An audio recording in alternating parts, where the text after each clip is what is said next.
Isyak masuk iso gedung-gedung itu kita azan dulu, lepas tu baru sambung balik. Boleh. Nah.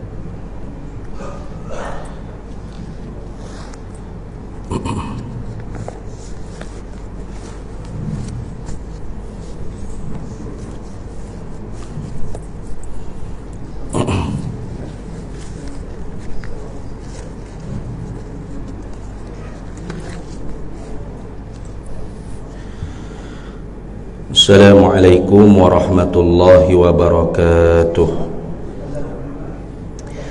Ila hadratin nabiyil mustafa sayyidina rasulillah sallallahu alaihi wasallam wa ila kaffatil anbiya'i wal mursalin wa li azwajihi ummahatil mu'minin wa li ahli baitihi wa dhurriyyatihi wa ashabihi ajma'in wa thumma ila arwahi masyayikhina wa muallimina wa ulama'ina وخصوصا إلى روح شيخ مصنف هذا الكتاب وأصوله وفروعه ومن ينتسب إليه أجمعين شيء لله لنا ولهم الفاتحة.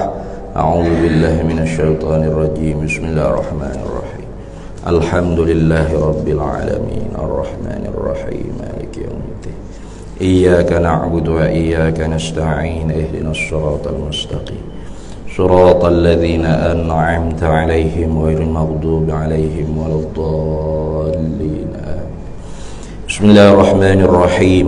الحمد لله رب العالمين والصلاة والسلام على سيدنا وحبيبنا وشفيعنا وزخرنا ومولانا محمد وعلى آله وصحبه أجمعين. سبحانك لا علم لنا إلا ما علمتنا إنك أنت العليم الحكيم ولا حول ولا قوة إلا بالله العلي العظيم. اللهم افتح علينا فتوح العارفين بك بالحكمة وافتح علينا من لدنك علما كما فتحت على سيدنا محمد صلى الله عليه وسلم بحق طه سيد الكونين وجد الحسنين أبي البطول والقاسم. ربنا افتح بيننا وبين قومنا بالحق وأنت خير الفاتحين. رب اشرح لي صدري ويسر لي أمري واحلل عقدة من لساني يفقه قولي سدد لساني واهد قلبي بحق جدنا سيدنا رسول الله صلى الله عليه وعلى آله وصحبه وسلم. رب يسر ولا تعسر وتمم بالخير يا كريم. أما بعد فقال الشيخ عبد الصمد الفلمباني رحمه الله تعالى ونفعنا الله به وبعلومه في الدارين آمين يا رب العالمين. Maka membinasakan syariatnya syariat Nabi kita Muhammad sallallahu alaihi wasallam itu akan segala syariat Nabi yang dahulu-dahulu, yaitu Nabi kita Muhammad sallallahu alaihi wasallam tu penghulu segala manusia, dan yaitu Nabi kita Muhammad sallallahu alaihi wasallam terlebih daripada segala anbiya yang dahulu-dahulu. Dan demikian lagi wajib atas tiap-tiap yang aqil baligh itu membenarkan akan Nabi Muhammad sallallahu alaihi wasallam pada sekalian yang dikhabarkannya Nabi Muhammad sallallahu alaihi wasallam daripada Allah Ta'ala, sama ada perbuatan dunia dan akhirat. Situ. Baik. Alhamdulillah, para hadirin sekalian, kita sambung lagi muzakarah kitab Hidayatus Salikin fi Suluki Maslakil Muttaqin, karangan bagi Syekh Abdul Samad Al-Falimbani rahimahullahu taala. Kata dianya, maka membinasakan syariatnya syariat Nabi kita Muhammad sallallahu alaihi wasallam itu akan segala syariat Nabi yang dahulu-dahulu. Ini secara umumnya wajib kita i'tiqad bahawasanya syariat Nabi kita Muhammad sallallahu alaihi wasallam Islam ni. telah pun menasakh, menghilangkan segala syariat-syariat nabi-nabi yang dahulu-dahulu. Artinya tak boleh lagi kita nak dakwa kata saya tak ikut Islam, saya ikut agama Nabi Ibrahim contoh, kerana semata-mata dia pegang zahir ayat Quran. Allah Ta'ala firman, thumma auhayna ilaika anittabi' millata Ibrahim hanifa. Kalau Tuhan kata dalam Quran, thumma auhayna, kemudian kami wahyukan, ilaika kepada engkau hai Nabi Muhammad sallallahu alaihi wasallam, anittabi' millata Ibrahim hanifa, bahawa mengikutlah engkau akan millahnya Nabi Ibrahim yang lurus, yang betul, yang straight. Ni ada kan? Timbul ajaran millah Ibrahim. Ada tu. Dia kata saya tidak Islam, saya ikut millah Ibrahim. Dan ikut millah Ibrahim ni pun ialah salah satu suruhan Allah di dalam Quran. Mampu kerah kita selok kata ni. Sudah. Ayat Quran juga, ayat Quran. Nah, surah An-Nahl. Nah. Ayat berapa tak ingat lah. Nah. Cuba cek balik. Nah. Jadi betul sungguh Tuhan firman, summa kemudian auhayna ilaika, kami wahyukan kepada engkau hai Nabi Muhammad sallallahu alaihi wasallam, anittabi' millata Ibrahim hanifa, supaya bahawa mengikut engkau akan agama bagi Nabi Ibrahim yang lurus. Maka maksud di sini apakah mengikut syariat? Millah di sini tidak dengan makna syariat Nabi Ibrahim alaihi salam tu, tidak, tetapi dengan makna pegangan yang diiktikad oleh Nabi Ibrahim yang lurus. Nah, maka tidak syak ragu-ragu lagi bahawasanya dalam urusan akidah, dalam urusan pegangan, ini start daripada Nabi Adam alaihi salam sampai kepada Nabi kita Muhammad sallallahu alaihi wasallam, tidak ada bezanya. Nah, sama saja. Itu beriman dengan Allah, beriman dengan para malaikatnya Allah, beriman dengan segala kitab-kitabnya Allah, beriman dengan segala rasul-rasulnya Allah, hari kiamat, qada qadar, itu sama. Tak ada berubah. Sejak daripada Nabi Adam sampailah Nabi kita Muhammad sallallahu alaihi wasallam. Soal keyakinan, soal pegangan, itu tidak ada perbezaannya, sama sahaja. Umat Nabi-Nabi dulu wajib kena beriman bahawasanya ada Nabi yang terakhir, iaitu namanya Muhammad sallallahu alaihi wasallam. Kita umat Nabi yang terakhir, itu umat Nabi Muhammad pun wajib beriman ada Nabi-Nabi sebelum daripada Nabi kita Muhammad sallallahu alaihi wasallam. Siapa yang mengkhabar? Nabi Muhammad nisbah dengan kita. Nah, siapa yang mengkhabar kepada umat Nabi dulu tentang Nabi Muhammad? Nabi mereka. Tak ada beza. Nah, itu situ maksud. Tetapi ada berlaku orang panggil perbahasan di kalangan alim ulama tentang masalah syariat mereka yang sebelum daripada Nabi kita Muhammad sallallahu alaihi wasallam. Dia panggil syara'u man qablana, dia panggil. Adalah istilah dia panggil syara'u man qablana. Ini salah satu daripada masadir ahkamus syar'iyyah yang tidak disepakati oleh ulama. Yang disepakati itu 4. Nah, Al-Quranul Karim, Sunnah An-Nabawiyah, Ijma'ul Ulama, dan Qiyasus Sahih. 4. Lebih pada 4 ni ada lagi Istishabul Asli, nah, amalan ahli Madinah, termasuk juga syara'u man qablana, syariat mereka sebelum daripada kita. Itu syariat Nabi-Nabi yang dahulu. Adakah termasuk syariat-syariat Nabi yang dahulu itu? Ada juga dalam syariat Nabi kita Muhammad sallallahu alaihi wasallam. Di sana berlaku orang panggil perselisihan pendapat di kalangan ulama. Ada yang mengatakan ada, dan ada yang mengatakan tidak ada. Tu kenapa? Kerananya syariat Nabi kita Muhammad telah menasahkan syariat-syariat Nabi yang dahulu. Maka kalau gitu Allah Ta'ala firman seumpama puasa tu lagu mana?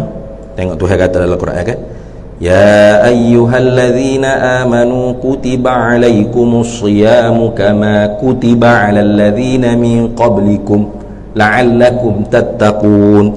Hei orang mukmin,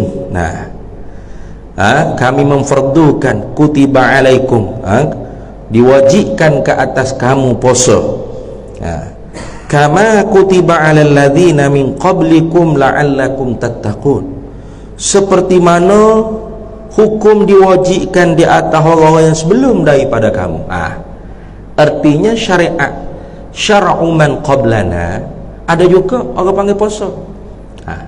Sebagaimana syariat orang sebelum daripada kamu pun diwajib puasa, maka syariat Nabi kita Muhammad sallallahu alaihi wasallam pun diwajibkan juga kita puasa. Di sini timbul perselisihan pendapat ulama, ya. Ada yang mengatakan ya, syariat syar'u man qablana ada dimasukkan dalam syariat Nabi kita Muhammad sallallahu alaihi wasallam. Tapi qaul yang rajih di kalangan ulama Syafi'iyah kita dan mazhab Asy'ariyah kata tidak. Kenapa? Karena dikatakan puasa tu diwajibkan seperti mana umat sebelum daripada kamu, tidak dinyatakan puasa bulan apa, berapa hari puasanya, bagaimana kaifiat puasanya, tidak dinyata. Jadi tetap-tetaplah orang panggil tak sama dengan puasa umat Nabi dulu. Kerana hak ni syariat Nabi kita Muhammad sallallahu alaihi wasallam. Jangan kata hak wajib puasa Ramadan, puasa sunat. Contoh kita kata puasa apa ni, hari tu Tasu'a, hari Ashura itu dah kita ni. Walaupun benarlah orang panggil asal, kerana Nabi kita Muhammad sallallahu alaihi wasallam sampai di Madinatul Munawwarah, Nabi kita tengok orang Yahudi dia puasa pada 10 Muharram. Lalu Nabi kita tanya, kenapa pokok-pokmu puasa ni pada hari 10 Muharram ni? Bapa puasa 10 Muharram? Lalu orang Yahudi cerita ke Nabi sallallahu alaihi wasallam. Orang Yahudi kata bahawasanya pada tanggal 10 Muharram ni lah Allah Ta'ala bagi berjaya lepas Nabi Musa dan Bani Israel daripada diburu oleh Fir'aun, dan Allah Ta'ala tenggelamkan Fir'aun dalam laut. Wa aghraqna ala Fir'aun, kami tenggelamkan Fir'aun dalam laut. Maka oleh kerana itu Nabi Musa puasa, tanda syukur pada Allah Ta'ala. Maka kami pun turut puasa juga, tanda terima kasih ke Tuhan kerana selamatkan Bani Israel. Lalu Nabi kita kata apa? Kami lebih aula berbanding kamu dengan Musa alaihi salam. Lalu Nabi berkata umat Nabi supaya berpuasa pada 10 Muharram, bahkan khaliful Yahud, menyalahi olehmu akan Yahud, yakni disuruh puasa sebelum atau selepas atau 3 hari lalu. 9, 10, 11, atau 9, 10 atau 10, 11. Apa tu? Kerana nak menyalahi akan perbuatan orang Yahudi. Walaupun asal puasa 10 Muharram hari Ashura tu daripada syar'u man qablana, kalau dikiralah syariat bagi Nabi sebelum daripada kita, tetapi Nabi kita Muhammad sallallahu alaihi wasallam ambil lalu dijadikan syariat di dalam Nabi di dalam agama kita. Maka puasa 10 Muharram tu jadi sunat, bukan setakat 10 Muharram. Kaifiatnya dalam agama kitanya puasa sebelum sehari atau selepas sehari atau 3 hari sekali, supaya menyalahi kita dengan puasa orang Yahudi. Jadi nak cerita kata bahawasanya benar-benar betul lah apa syariat Nabi kita Muhammad sallallahu alaihi wasallam membinasakan syariat nabi-nabi yang dahulu. Maka kerana tu Nabi sallallahu alaihi wasallam Abu Hurairah satu hari dia mengadu kepada Nabi sallallahu alaihi wasallam. Abu Hurairah ni orang duduk mengaji dengan Nabi di masjid Nabi, ketua pelajar pondok di masjid Nabi lah kalau kita kan, kerana ahlus suffah dia panggil, orang tak ada duduk di masjid Nabi sallallahu alaihi wasallam. Ngadu ke Nabi, kata dia duduk dengar orang Yahudi duk tafsir Taurat dalam bahasa Ibrani itu dalam ke bahasa Arab. Ya bahasa Taurat itu bahasa Ibrani. Kalau Zabur Suryani. Kalau apa Zabur ke apa? Zabur lah Suryani kalau tak silap, ataupun Injil Suryani. Dari baca Taurat tu bahasa Ibrani. Tetapi orang Yahudi ni dia baca dalam bahasa Ibrani, dia pergi tafsir dalam bahasa Arab. Menyebabkan orang Arab pun dengar juga. Sahabat-sahabat pun pakat duk kapak telinga dengar. Gapo dia isi kandungan dalam kitab Taurat mula duk yoya-yoya. Lalu Nabi kita kata, la tusaddiqu ahlal kitabi wa la tukadzibuhum. Jangan kalian membenarkan akan ahli kitab dan jangan kalian mendustakan ahli kitab. La tusaddiquhum, jangan mau beriman dengan percaya, jangan tasdik. Tasdik tu mana beriman lah. Benar tu nak beriman. Wala tukadzibu, jangan mu dusta, jangan mu kufur ya, jangan. Tu sebab apa? Sebab kitab-kitab nemo ni terlalu banyak campur baur antara kalam Tuhan dengan kalam manusia. Iaitu berlaku tahrif, tabdil dan sebagainya.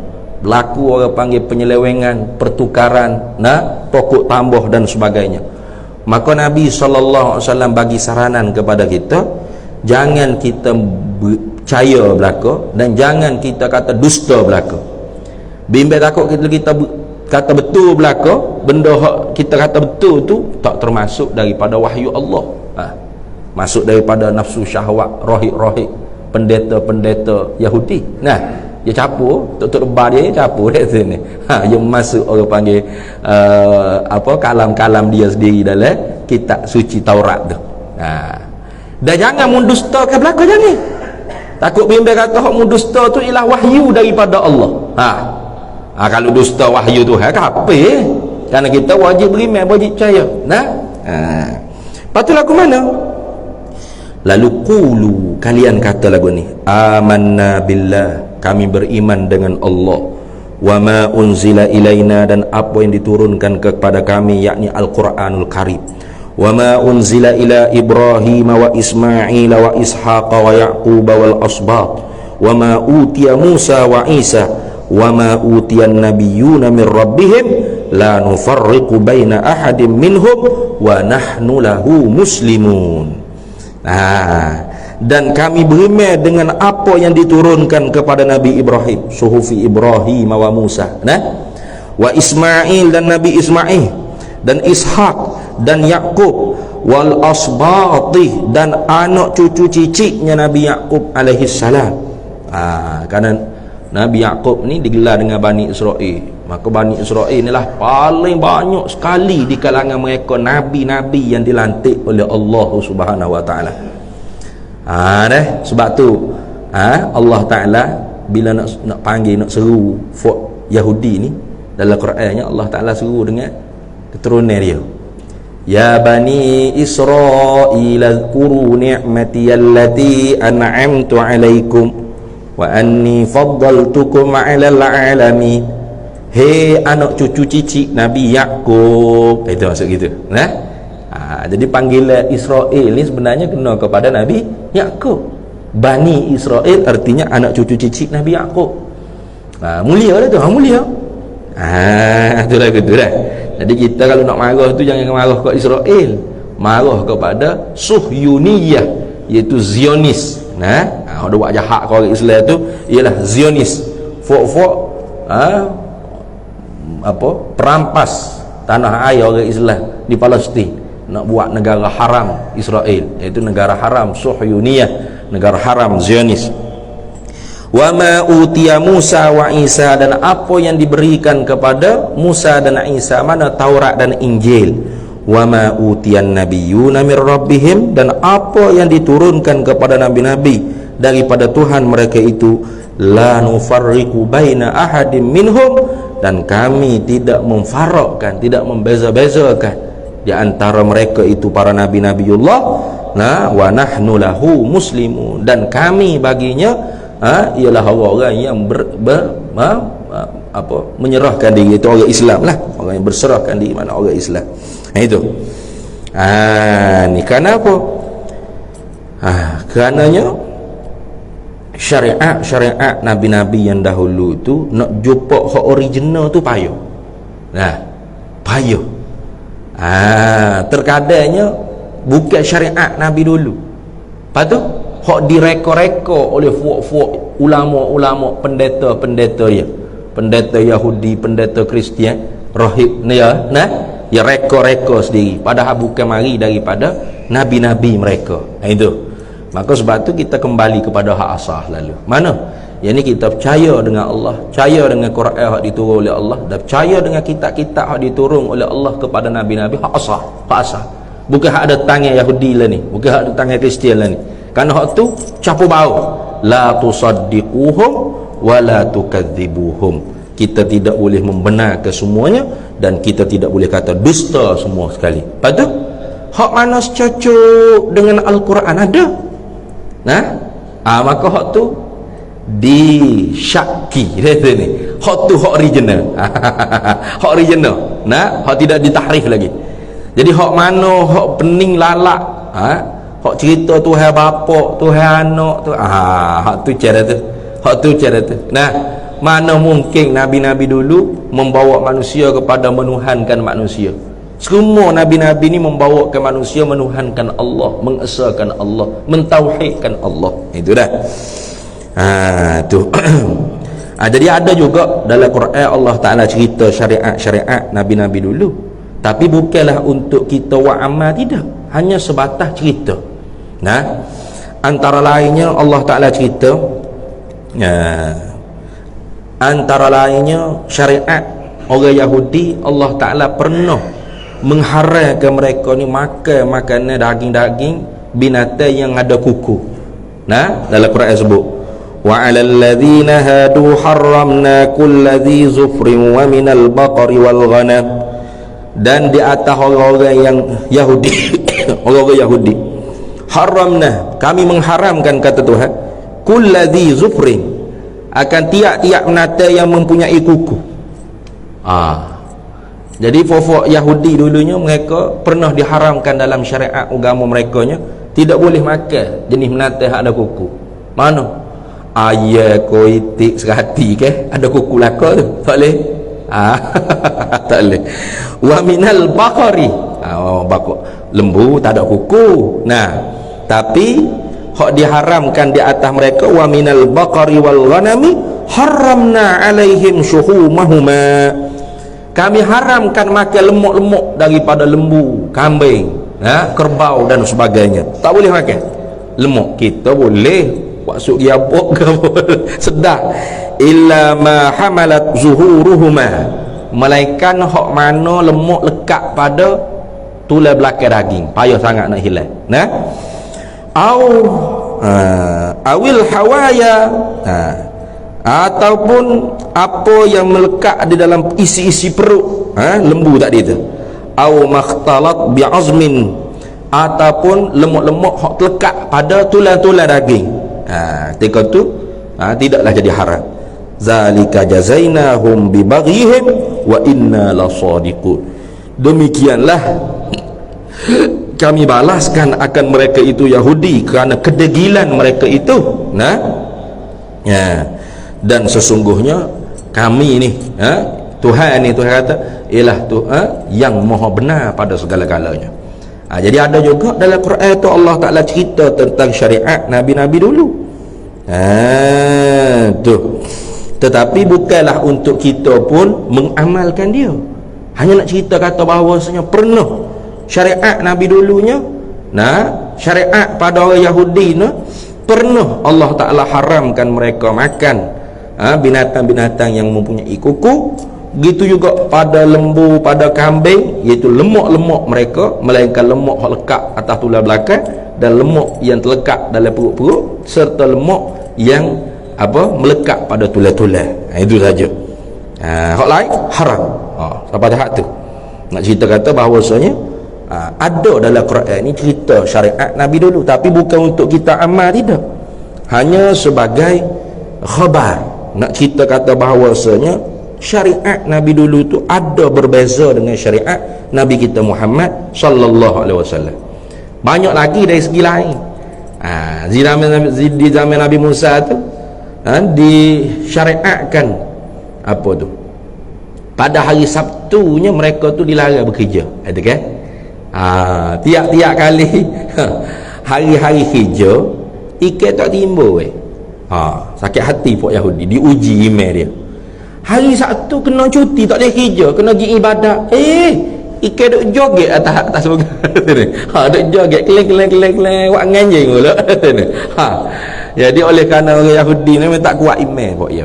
Nah, maka kerana tu langgarlah mereka hukum Allah Taala. Hari Sabtu mereka pergi kerja juga. Akhirnya Allah Taala ubah rupa-rupa mereka jadi kera. Nah. Jadi hak tu sebenar semua. Sehingga Nabi SAW pernah panggil Yahudi yang langgar janji, yang duduk di Khaybar, di Madinah tu, ada negeri Khaybar. Nabi ni apabila dia meretah negara, dia tidak guna orang panggil autoriti kebangsaan atau autoriti keagamaan untuk orang panggil memaksa penduduk, tidak gitu.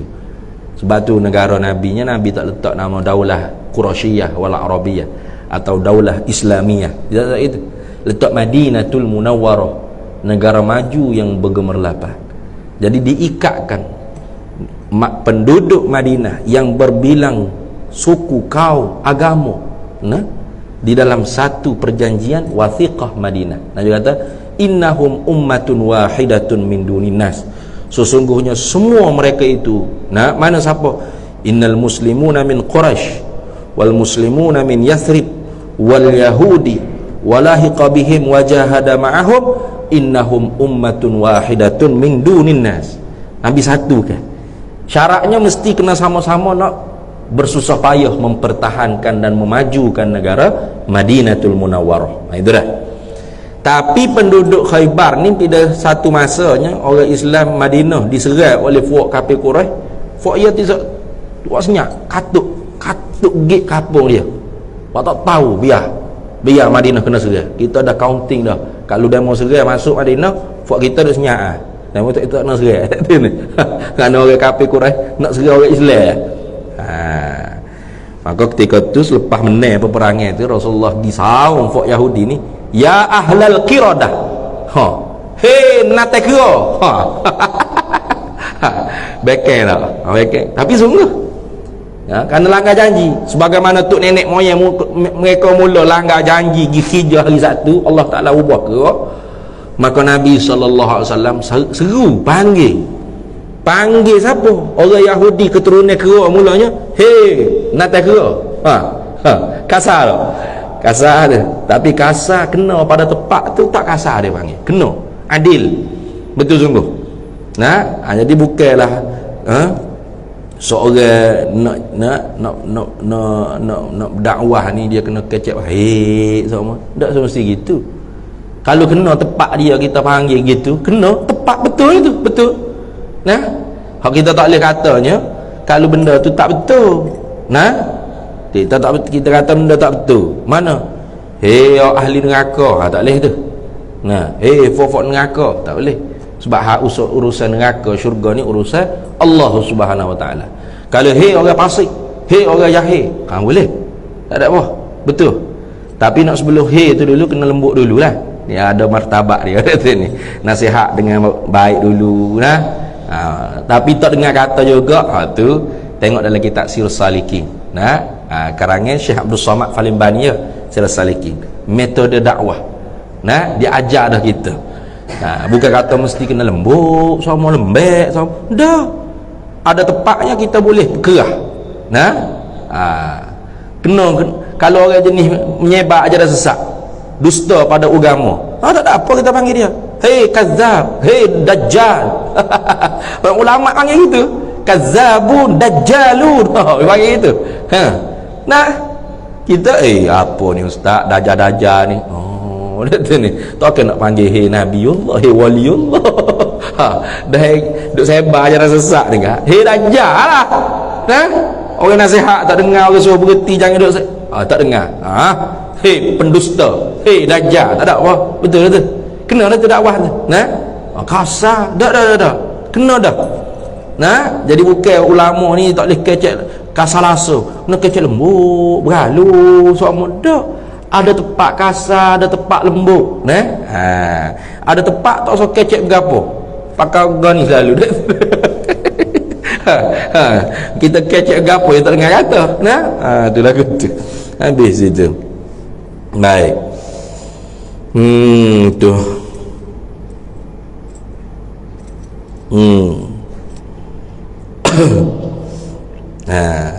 Tapi secara umumnya hak wajib kita kena i'tiqadnya memanglah syariat Nabi kita Muhammad sallallahu alaihi wasallam itu menasakh dan menghapuskan syariat-syariat nabi-nabi yang terdahulu. Nah, tak sama dah. Itu dah. Sebab tu dalam Quran Allah Taala kata, "Qul," kata Nabi Muhammad sallallahu alaihi wasallam, "La ajidu fi ma uhiya ilayya muharraman ala ta'imin yat'amuhu illa an yakuna maitatan aw daman masfuhan aw lahma khinzirin fa innahu rijsun aw fisqun uhilla li ghairi llahi bih." Atau kama qala Allah Taala. Allah Taala firman, "Qul," katakanlah hai Nabi Muhammad sallallahu alaihi wasallam, "La ajidu fi ma uhiya ilayya," aku tidak mendapati pada apa yang diwahyukan oleh Allah kepada aku, muharraman, akan sesuatu yang diharamkan, ala ta'amin, di atas makanan, ya ta'amuhu, yang dimakankan akan dia, illa, melainkan an yakuna maitatan, bahawa makanan tersebut diharamkan kalau bangkai, au daman masfuhan, atau darah yang mengalir, tak boleh. Jadi kalau macam hati limpah tu, darah beku, boleh. Itu ni. Tak ada hal. Au lahma khinzirin, atau daging babi, fa innahu rijsun, kerana sesungguhnya semua tadi itu perkara yang kotor. Au fisqun, ataupun hijai yang fasik, uhilla li ghairillahi bih, yang disembelihkan tidak kerana Allah, di atas nama selain daripada Allah dengan perkara tersebut. Itu dah. Jadi pendek katanya, syariat Nabi kita tadi itu telah menghapuskan. Jadi tak ada lagi lah kita tak boleh makan binatang yang berkuku. Tak. Padahal dalam Quran cerita tu tentang syariat Nabi dulu, iaitu syariat setengah daripada Yahudinya pernah Allah Ta'ala haramkan mereka ni makan seumpama binatang yang berkuku, dan lemak pada lembu, kambing, kerbau dan sebagainya, melainkan lemak-lemak terlalu payah sekali nak dibuat. Itu dah. Macam syariat Nabi Musa alaihissalam, setengah daripada syariat dia nya, kalau pakaian kena najis, kalau tak silap dah. Kalau kena najis ni dia tak boleh nak menyuci dah, kena pakai potong terus. Macam kita ni boleh cuci lagi, sampai hilang bau, warna dan rasa, suci lah. Tapi syariat Musa dah. Dia kerak, dia potong, lepas dia tak apa. Jadi banyak baju napung lah kalau zaman Nabi Musa tu, kalau kena najis ke apa. Itulah. Tak sama. Ni syariat Nabi kita Muhammad sallallahu alaihi wasallam telah menasahkan syariat-syariat Nabi dulu. Begitu juga syariat Nabi dulu, kalau tak silapnya, mereka kalau nak ibadat, ketentuan pada rumah-rumah ibadat saja. Tak boleh semaya ikut batas tepi jalan ke apa, tak boleh. Tapi untuk syariat Nabi kita Muhammad sallallahu alaihi wasallam, di masjid surah tu tempat khusus dah untuk ibadat. Tapi kalau kita tak ada nak pergi surah masjid, macam orang dulu-dulu kan, kerja di benda padi ke apa ataupun orang lain ni pun duk pejabat ke apa, tak ada nak pergi masjid surah, maka boleh semaya, tak ada apa. Asalkan tempat tu suci, tidak menghalal, tidak membawa mudarat. Jangan duk semaya atas jalan raya tu, janganlah mari lori motor tepuh ke apanya. Tidak ada kemudaratan, suci bersih, boleh kita semaya ibadat situ, boleh. Dijadikan tanah bumi ni ialah masjid bagi umat tu. Tengok. Banyak orang panggil beza syariat Nabi kita Muhammad sallallahu alaihi wasallam dengan syariat nabi-nabi yang dahulu. Jadi jangan kita duk ikut faham orang duk ayat kata kami ni ikut millah Ibrahim ni, kerana dalam Quran sendiri Allah Taala suruh Nabi Muhammad ikut millah Ibrahim. Tak betul. Tak betul tu hak tu. Kerana hak dimaksudkan orang panggil millah di situ ialah akidah. Millah di situ ialah akidah. Sedangkan kalau syariat kebiasaannya disebut dengan wa yu'allimuhumul kitaba wal hikmah. Disebut dengan hikmah. Kalau syariat disebut dengan hikmah. Ada dalam Quran sebut. Ya. Apa ni? Laqad mannallahu 'alal mu'minina idz ba'atha fihim rasulan minhum yatlu 'alaihim ayatihi wa yuzakkihim wa yu'allimuhumul kitaba wal hikmah. Jadi wa yu'allimuhumul kitaba wal hikmah. Kebiasaan ada ulama ya tafsir al-kitab al-Quran, al-hikmah ayat sunnah. Nah. Tapi kalau ayat yang lain cerita pasal hijrah para nabi, bukan nabi kita Muhammad SAW saja. Tak al-kitab al-Quran, al-hikmah as-sunnah ya kah? Maka kerana itu ada di sana alim ulama ya tafsir al-kitab ayil iman. Kitab situ mana iman? Sebab apa? Sebab semua akidah yang dibicarakan di dalam kitab-kitab kutubus samawiyah, Injil, Taurat, Zabur, Furqan, Al-Quran dan suhu-suhu, semua sama, tak ada beza. Nah, adapun al-hikmah ayat syariah. Sebab apa? Sebab syariat itu tak sama. Kalau itu di sananya ada orang panggil hikmah tu tasyri'. Hikmah kenapa Allah mensyariatkan kepada umat Nabi ni begini, umat Nabi Muhammad ni begini. Ada hikmah kebijaksanaan Allah. Jadi jangan pula kita kata bab nasikh mansuh. Nasikh ni makna nasikh, mansuh ni makna buang dan ganti. Ini menunjuk kata Tuhan pun tak reti. Jangan. Sebab ada orang duk faham lagu tu. Kalau gitu Tuhan pun tak reti juga. Dia telah testing hak ni, lepas tu dia buai hak ni hukum. Dia ganti hukum lain pula. Dah. Lepas tu apa ada nasikh mansuh tu? Ini nak menunjuk kata Tuhan Maha mengetahui apa yang bersesuaian dengan umat pada ketika mana disyariatkan syariat tersebut. Itu dah. Ni kita kena mengaji usul fiqh lah kalau bab nasikh mansuh tu.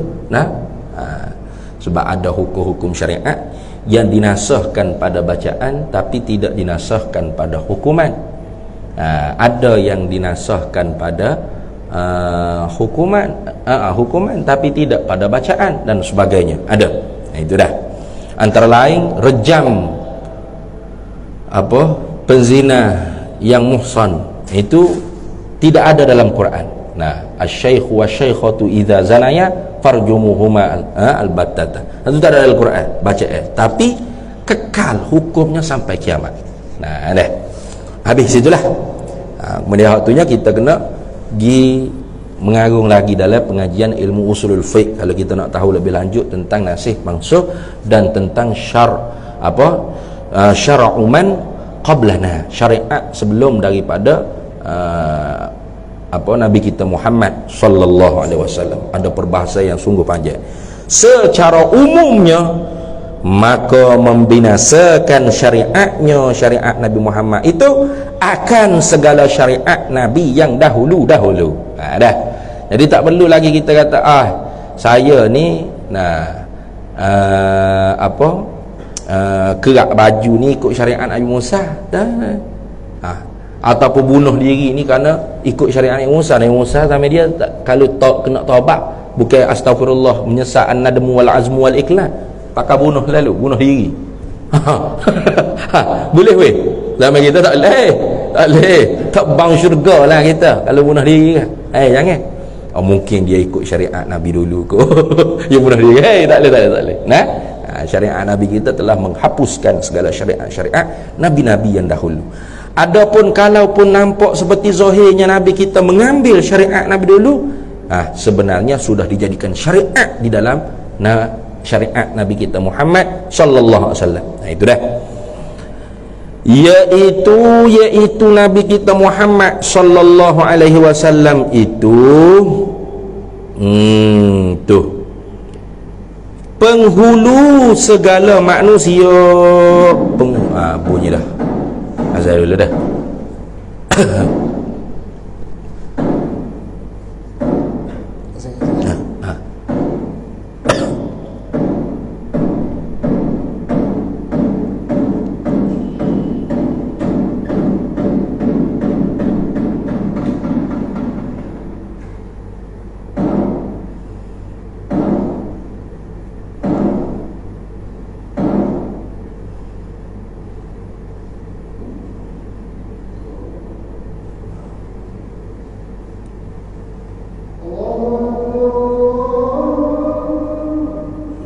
Allahu akbar.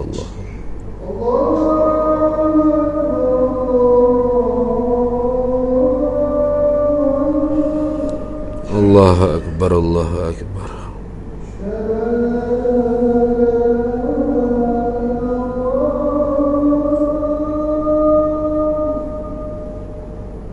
Asyhadu an la ilaha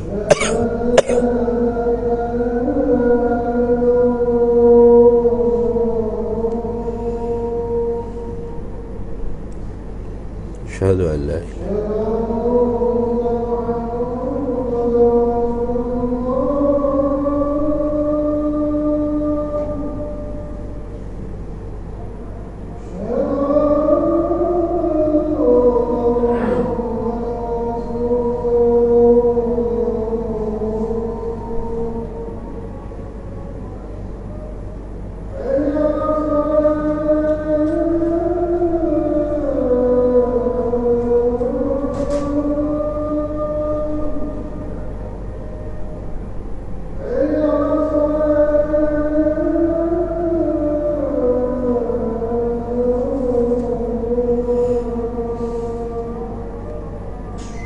la haula wala quwwata illa billah.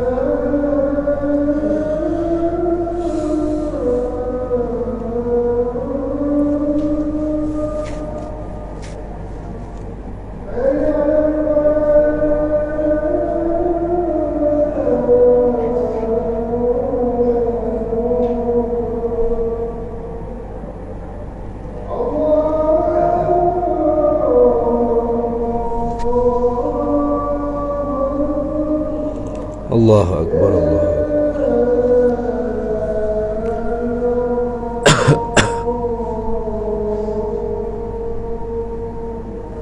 La ilaha illallah sayyiduna Muhammad Rasulullah SAW. Allahumma rabb hadhihi ad-da'wati at-tammah was-salati al-qa'imah ati sayyidana maulana Muhammad wasyarafa wad-darajata al-'aliyata ar-rafi'ah wa ba'athhu maqaman mahmudan alladhi wa'adtahu innaka la tukhlif. Baik. Sambung lagi, iaitu Nabi Muhammad sallallahu alaihi wasallam tu wajib juga kita i'tiqad Nabi kita tu penghulu segala manusia. Ingat dah? Penghulu segala manusia, sayyidu waladi Adam. Itu disabdakan oleh Nabi sendiri. Ana sayyidu waladi Adam. Aku ini ialah penghulu bagi sekalian anak Adam. Bahkan para anbiya pun duduk di bawah liwaul hamdi Nabi sallallahu alaihi wasallam akhirat kelak. Tu dah. Tu Nabi kita kata ana sayyidu waladi Adam wala fakhra. Aku ialah penghulu bagi sekalian anak Adam. Manusia lah anak Adam ni. Nah, tapi aku tidak sombong, hanya mimbabit tahaddus bin nikmah, sebagai nak menceritakan tentang kurniaan Allah kepada Nabi kita Muhammad sallallahu alaihi wasallam. Firman Allah, wa amma bi ni'mati rabbika fahaddits. Adapun dengan nikmat Tuhan engkau hai Nabi Muhammad, maka engkau ceritalah kepada manusia. Itu. Jadi siapa dia ada yang i'tiqad, ada lagi penghulu selain daripada Nabi Muhammad sallallahu alaihi wasallam kepada manusia ni, maka iman dia tu tak sah. Iman dia tu tidak sah dengan Nabi Muhammad sallallahu alaihi wasallam. Syahadat wa asyhadu anna sayyidana Muhammadar Rasulullah tak sah. Tak ada dah penghulu manusia ialah Nabi Muhammad sallallahu alaihi wasallam satu-satunya. Itu dah. Dan kepada dialah nanti kita akan meminta syafaat. Isfa' lana ila rabbika ya Rasulullah sallallahu alaihi wasallam. Itu. Dan iaitu Nabi Muhammad sallallahu alaihi wasallam lagi terlebih daripada ini, terlebih afdal daripada segala anbiya yang dahulu-dahulu. Ada Nabi kita hak lebih sekali, sehingga kalau lagi tak syarah Imam Ahmad Ad-Dardir disebutkan bahawasanya ghayatul maqam fi anbiya'illah ghairin nabi lah. Maknanya sehabis-habis tinggi kedudukan martabat para nabi selain daripada Nabi Muhammad SAW, baru permulaan nak pergi atas lagi maqam Nabi kita Muhammad sallallahu alaihi wasallam. Tu. Nah, jadi contoh inilah. Ni maqam nabi-nabi dulu setara ni sederek ni. Sehabis-habis tinggi ni. Maka sehabis-habis tinggi kedudukan Nabi-Nabi selain daripada Nabi Muhammad ialah permulaan baru maqam Nabi kita Muhammad. Naik atas lagi, tinggi lagi. Itu maksud. Tu maka kerana itu dia terlebih afdal daripada segala anbiya. Nabi Muhammad lah lebih sekali daripada para nabi yang lainnya. Itu dah. Habis.